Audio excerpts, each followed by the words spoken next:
Hello, this is Chef John from foodwishes.com with ram wings. Ram wings. That's right, this recipe might be hard to say 3 times fast, but it's easy to make and even easier to eat, thanks to a delicious glaze made from rosemary, ancho, and molasses.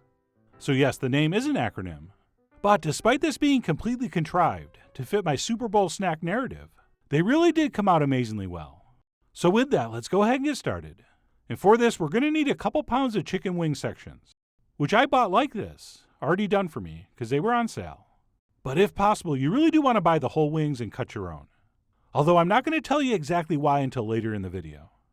But anyway, to our drums and flats, we will add a little bit of vegetable oil, as well as a generous amount of kosher salt, followed by some freshly and finely minced rosemary, as well as a whole bunch of beautiful brick red ground ancho chili. And you see how that looks all nice and fresh? That's because it's nice and fresh.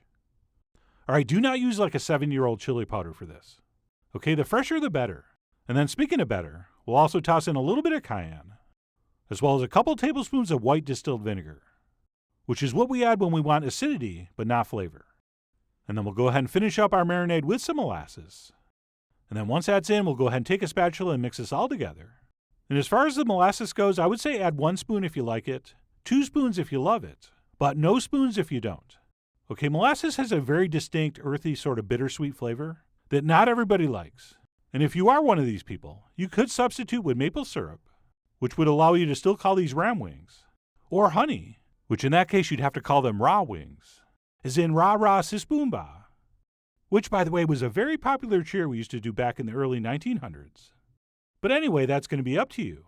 I mean, you are, after all, the Fat Boy Slim of this delicious acronym. But regardless of which sticky sweet substance you go with, once we have everything thoroughly combined, what we're going to want to do is wrap this, and then we'll pop that in the fridge to marinate anywhere between 4 and 12 hours. After which we can go ahead and transfer those onto a lined baking sheet, and we will spread those out into a single layer, spaced as evenly as possible. Oh, and remember earlier when I said it was better to buy whole wings and cut them yourself? The reason is you're going to get pieces much more uniform in size. Okay, as we spread these out, you're going to see small flats next to big flats, and big drumettes next to small drumettes. So if you can, split them yourself.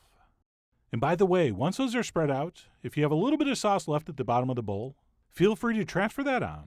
A little bit here and a little bit there. And that's it. Once our wings are panned up, they are ready to transfer into the center of a 400-degree oven for about 45 minutes or so, or until those wings are completely cooked through.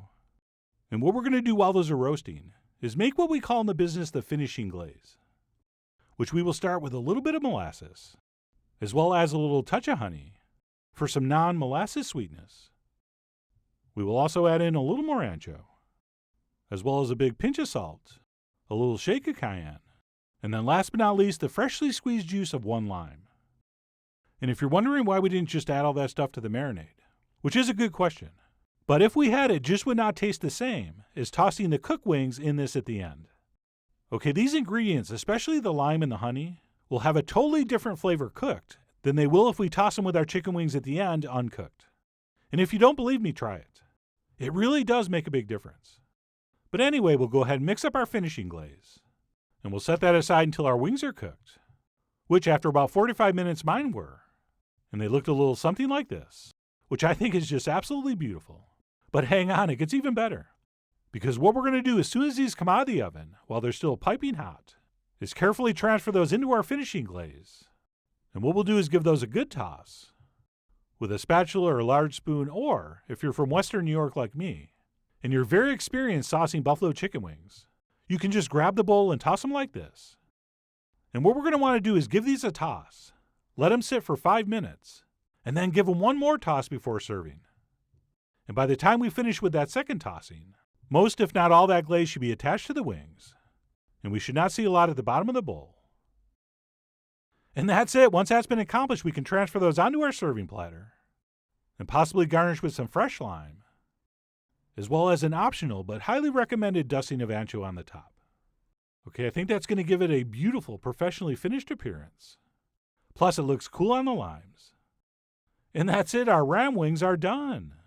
And I was really hoping these would taste good, since as I admitted to earlier, I did not choose these ingredients because I thought they would go good together. I chose them because they spelled Ram, which is one of the teams in the game, the one not everybody hates. But anyway, the point I'm making is that these ingredients work very well together, and were a triumph of earthy, sweet, savory heat. And above and beyond what they taste like, make sure you cook your wings long enough. Right, that meat should be coming off the bones very cleanly, and if it doesn't, they needed more time.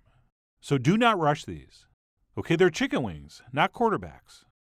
And what I love so much about this style of chicken wing, which I generically refer to as a sticky wing, is that we don't have to worry about any deep frying or oven frying or having to flip them over halfway through or worrying about them getting crispy.